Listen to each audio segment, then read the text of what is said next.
간밤에 있었던 글로벌 주요 뉴스 확인해 보도록 하겠습니다. 디즈니가 전 CEO 밥 아이거를 구원투수로 내세우면서 회사로 그가 다시 복귀했다고 발표했습니다. 디즈니는 아이거 CEO의 복귀를 발표하면서 그가 2년간 회사를 이끌기로 합의했고 또 경기 침체 압력이 다가오고 있는 상황에서 힘든 도전이 될 것 같다고 밝혔습니다. 이 밥 아이거는 2005년부터 2020년까지 15년간 디즈니 CEO로 재직하면서 픽사와 마블 등 미디어 4개 기업의 인수를 지휘하기도 했었습니다. 그러나 최근에 디즈니는 디즈니 플러스를 포함한 이 회사의 DTC 부문에서 큰 손실을 기록하고 부진한 실적을 보여줬었는데요.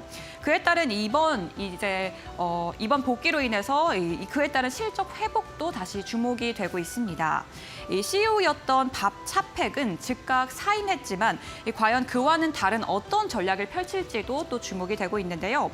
시장에서는 밥 아이거의 복귀를 환영하듯 주가도 간밤에 큰 폭으로 오르기도 했습니다. 관련한 뉴스도 참고해서 보시면 좋을 것 같습니다. 네, 다음 뉴스도 같이 확인해 보도록 하겠습니다. 거대 제약사인 머크가 이마고 바이오사이언스를 인수한다고 밝히면서 시장에서도 크게 주목을 받았습니다. 이 머크는 이마고 바이오사이언스를 현금으로 주당 $36, 총 13억 5천만 달러 규모에 인수한다고 밝혔는데요. 이 혈액 장애 치료제 포트폴리오를 확대하기 위해서 이 암 치료제 개발 업체를 인수하기로 한 겁니다. 이마고 바이오사이언스는 골수 질환 치료제를 개발하는 제약 회사인데요. 이 머크 CEO는 이번 회사 인수로 혈액학 분야에서 입지를 강화할 수 있을 것이다라고 발표하기도 했습니다.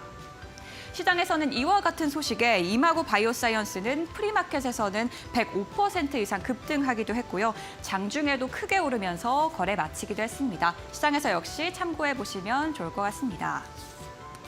네, 다음 뉴스도 같이 보도록 하겠는데요. 중국의 코로나 1일 확진자가 3만 명을 넘어서는 등 연일 급증하자 증시에도 영향을 미치기 시작했다고 로이터 통신이 보도했습니다. 사망자는 2명이 추가돼서 심각성이 더 강화되고 있다고 전했는데요. 이같이 1일 확진자가 연일 급증하자 중국이 제로 코로나를 다시 강화할 수 있다는 우려로 이날 중화권 증시는 일제히 하락하는 모습을 보여주기도 했습니다. 이날 중국의 또 중앙은행인 인민은행은 금리를 동결했는데요. 이는 시장이 이미 예상하고 있었기 때문에 금리 동결의 충격보다는 코로나 급증 충격이 더 큰 것으로 보인다고 로이터 통신은 전하기도 했습니다. 이 같은 소식에 뉴욕 증시에서도 알리바바와 징둥닷컴 등 중국의 기업들도 큰 폭의 내림세를 보여줬습니다. 우리 시장에서도 역시 오늘 참고해서 보셔야 할 것 같습니다. 네, 계속해서 다음 뉴스도 보도록 하겠는데요. 이 월가에서는 이 온라인 중고차 플랫폼 카바나의 투자 의견과 목표 주가를 하향한다고 밝혔습니다. 이 아거스 리서치는 카바나의 투자 의견과 목표 주가를 하향한다고 발표했고요. 또 월스트리트 저널은 카바나의 현금이 1년 안에 고갈될 수 있다고 보도하기도 했습니다.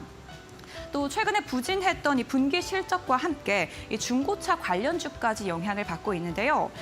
또 전날에는 이 전체 직원의 8%가량의 1,500명을 해고할 예정이라는 소식도 전해졌습니다. 이 CEO는 매우 힘든 날이라고 전하면서 이 회사는 점점 어려워지고 있지만 최선의 선택을 해야 할 것이다 이렇게 발표하기도 했는데요. 직원들에게도 차입 비용이 상승하고 구매가 지연되는 등 이런 경제적인 역풍을 다시 한번 언급하면서 이 회사의 불확실성을 다시 한번 언급하기도 했습니다. 이 같은 소식에 또 간밤에 카바나의 주가도 큰 폭으로 내림세를 보였는데요. 역시나 시장에서도 참고해 보시면 좋을 것 같습니다. 지금까지 글로벌 뷰였습니다.